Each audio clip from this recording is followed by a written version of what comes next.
G'day guys and gal, it's not too hard to have a turbo bad time in Warhammer 40k, mostly because chaos exists. While you can understand and empathise with those innocents or warriors who get caught up in a chaotic mess and have to eat shit, not because they want to, because that's just how the cookie crumbled, it does get a bit harder to understand who actively seek out chaos and become a chaos cultist. After all, these cultists are mainly just used as cannon fodder or just straight up playthings for their corrupted overlords, and if they do die, their souls are shredded and devoured by demons in the most agonising of ways. So why do people join chaos as a cultist, and what is life actually like for them? Is it all bad, or is there actually some pretty good reasons for joining, and if so, what are those reasons? Before we get started, damn, it feels good to be back to the normal upload schedule. I hope you guys have been liking the 3 long form and 2 shorts per week. It's been nice getting back to the roots of the channel and focusing on the content. With that said, we're gunning hard for 600k subscribers, and before you ask why I deserve your subscription, let me bribe you, as this is what will happen when we hit 600k. I'll be giving away signed prints of a custom artwork featuring everyone's favorite custodian. I'll be releasing the last ever merch drop, which features some pretty out there stuff, and there will also be a photo deck of a not suitable for work Sanguinius cosplay by the same model that did the Lion and Rust cosplays for the nude calendar photo shoot. Also, you know, maybe you don't totally hate my videos. For those that you are already subscribed, yes, I'm talking to you sexy mofo, keep doing you.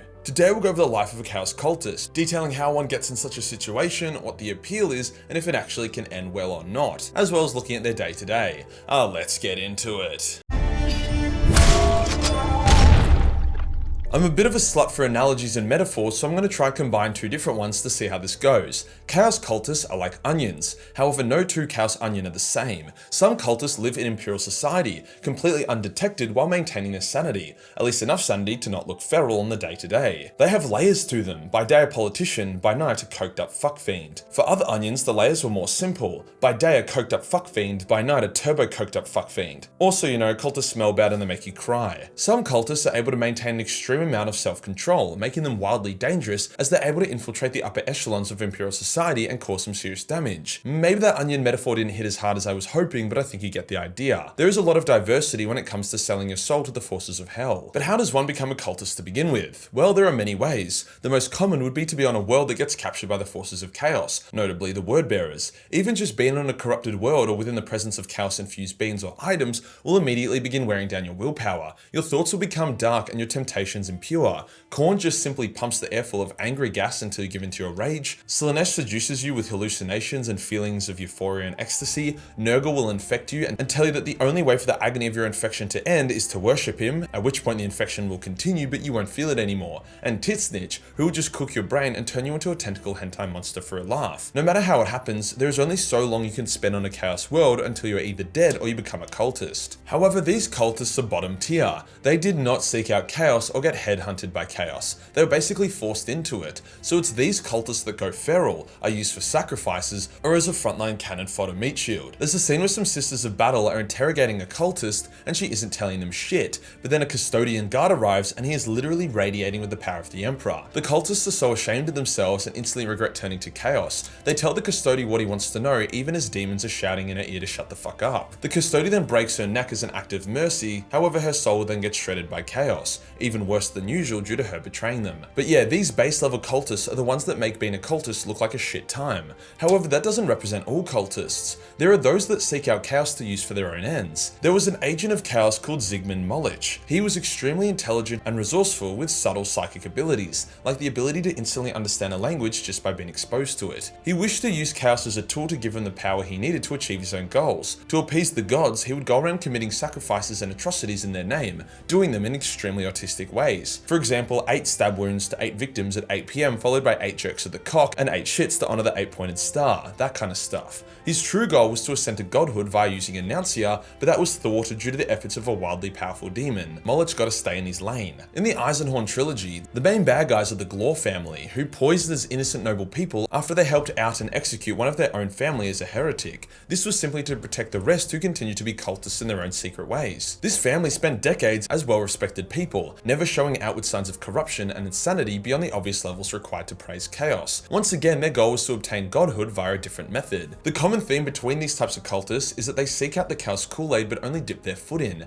They do just enough appeasement and only take just enough power to help them achieve their goals. They don't want to become those fucked up rank and file bullet sponge cultists. There was actually a woman who figured out how to summon then consume demons of Slaanesh to extend her own life without incurring corruption. Same league as the other high tier cultists. I mean, she did up getting the direct attention of Slaanesh, who turned her into a demon princess, but the point remains. This is actually a good segue into my next point. Many cultists' ultimate ambition is to become a demon prince, a being of immense power that lives forever, while also maintaining a fair bit of consciousness and free will. 99.99999% of cultists will not achieve this, with the promise being dangled like a carrot in front of a carrot eater, but a small select few will if they manage to do something wildly impressive or something their patron god didn't expect. As for what life is like in a chaos cult, it's almost impossible to just say, oh yeah, then they kill and then they fuck and then they eat ass and then they play chess, since every cult is different and every cult has different goals and day-to-days. For example, the Pale Throng is an army of mutants and abominations that are constantly seeking to invade Imperial worlds and cause mutant uprisings all over the Calyx sector. They are unsubtle, with their day-to-day life probably involving a lot of sharting and dying. The Sons of Sek, on the other hand, are a highly trained, highly disciplined elite fighting force that believe the Emperor is a god, a competitor to the Chaos Gods, and they actually worship him as such. They do not wish to destroy the Imperium, merely restructure it into a galaxy-spanning chaos cult,